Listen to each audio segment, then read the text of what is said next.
Welcome to History Delights. This is an audio recording of the written history of the Iowa 32nd Volunteer Infantry Regiment. This history was compiled by members of the regiment and recorded and published in 1896. Please enjoy this recording and all of the other episodes of this continuing saga. Chapter 10. The detachment at Little Rock joins the 6 companies at Vicksburg. The sick men left behind on this campaign certainly received no extra care. They were shipped back to Witzburg, thence to Helena, that death hole to Union soldiers, and packed into the Heinzman House Hospital, out of which 16 Union soldiers per day were carried to the dead house.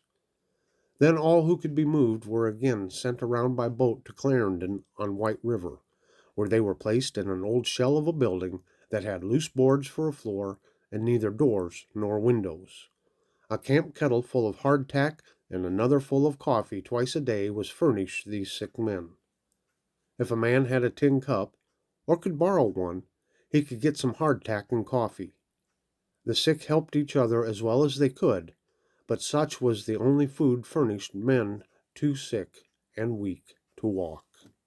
On the 21st day of July, 1863, a small stern-wheeled boat sailed up the White River, and all the sick at Clarendon were ordered on board.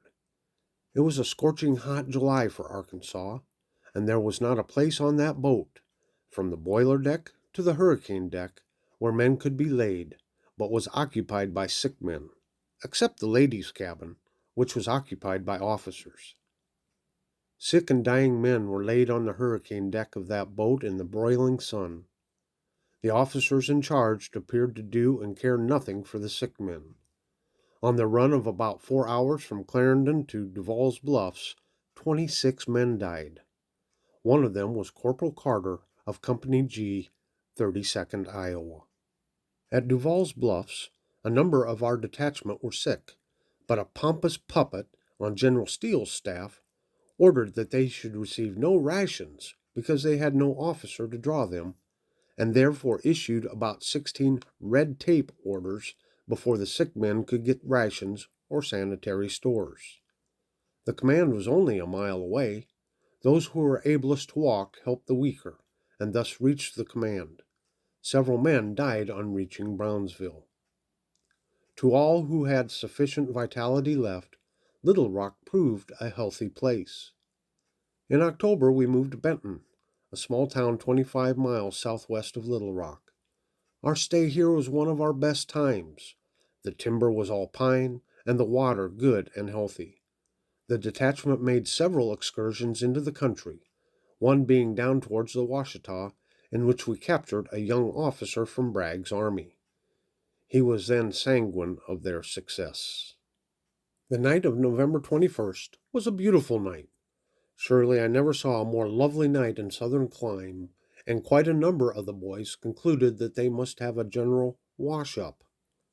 Tubs and water were brought into requisition, and clothes were taken off. Just as the water was being fairly splashed over the bare backs and naked limbs, the long roll began to beat, and the cry rang along the cabins, 32nd in the line! Quick! Quick! The effort to put on linsey woolen shirts over our wet shoulders in the hurried attempt to dress caused us to present a scene decidedly ludicrous, while our officers kept nervously calling out, "Into line! Quick! Quick!" We could hear the crack of the musketry on the portion of the picket line, and the thought that the pickets might be driven in pell-mell upon us, and we captured, while dressed in our natural state, was not especially comforting. Finally, all were dressed and in line, moving to the left of the village and through the open pine timber to the scene of the action. The night was very light, and on moved the battalion, at first in regular line of battle, and then it was ordered to deploy as skirmishers, and each man to keep a sharp lookout for the approaching foe. On reaching the scene of the expected fight, all was quiet. But just then the musketry was blazing away to the right, and again off to the left. So after marching and counter-marching among the stately pines, it was discovered that one of the vedettes saw a cow some distance outside the line, and tried his hand at milking. But the Johnny, seeing him, shot him with a revolver and wounded him in the hand. The shot was returned by one of our pickets, causing the alarm along the entire line. Some of our boys who had been left sick at Little Rock, and a number who had gone home sick on furlough and returned, started from Little Rock to Benton with the supply train. But when the train got out into the big pine woods, a body of cavalry came dashing upon them. It was Jacob's guerrilla band. They made quick work of the train, burning and destroying what they could not take away. It was the work of but a few minutes to cut loose the mules, fire the wagons, and scoop in the unarmed men as prisoners, and then dash off into the thick pine forests on the byways of Arkansas. Our boys, having mostly been sick, were not in very good trim for a forced march. As the weaker ones gave out, the stronger ones would take them by the arms and help them along, and thus they were taken to the camp of General Price near Camden. Before leaving Little Rock, the men had been furnished with new uniforms, but of these they were soon relieved and got in exchange some butternut rags. When returned to Benton for exchange, the men showed signs of hard usage. Some had pieces of old hats on their heads, and some had skull caps made of rags. Among the number thus taken were A.J. Ripley of Company A and James Barrett, W.O. Wickham, and J.C. Gordon of Company F. By the time the detachment reached Benton, we were about destitute of even a soldier's kitchen furniture. There was scarcely a tin plate, tin cup, or frying pan in the detachment.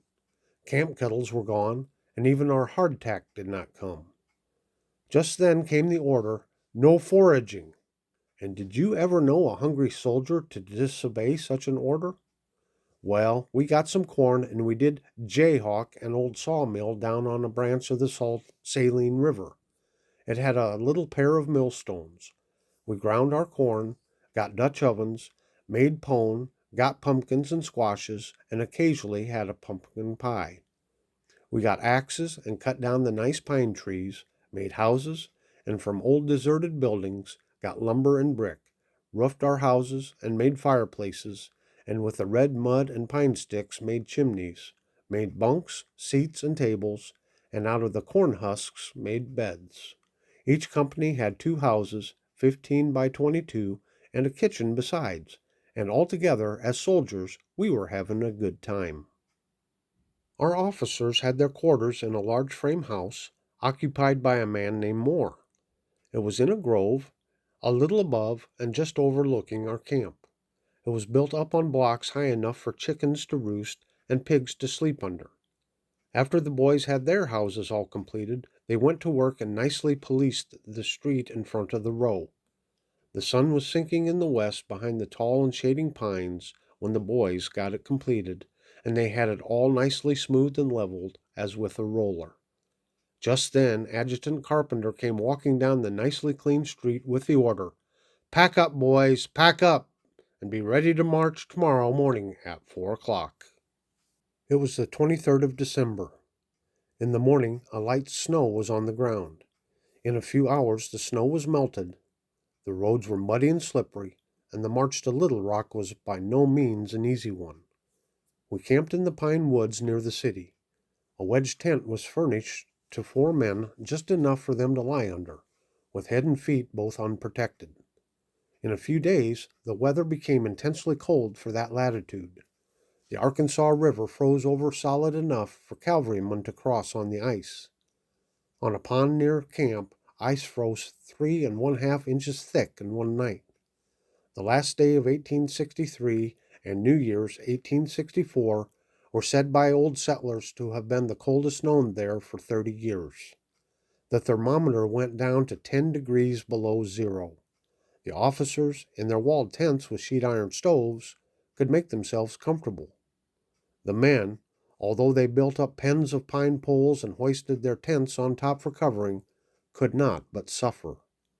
They cut down large pine trees and made huge campfires, yet to shiver around them, while one side was freezing and the other burning, was not extra comfortable.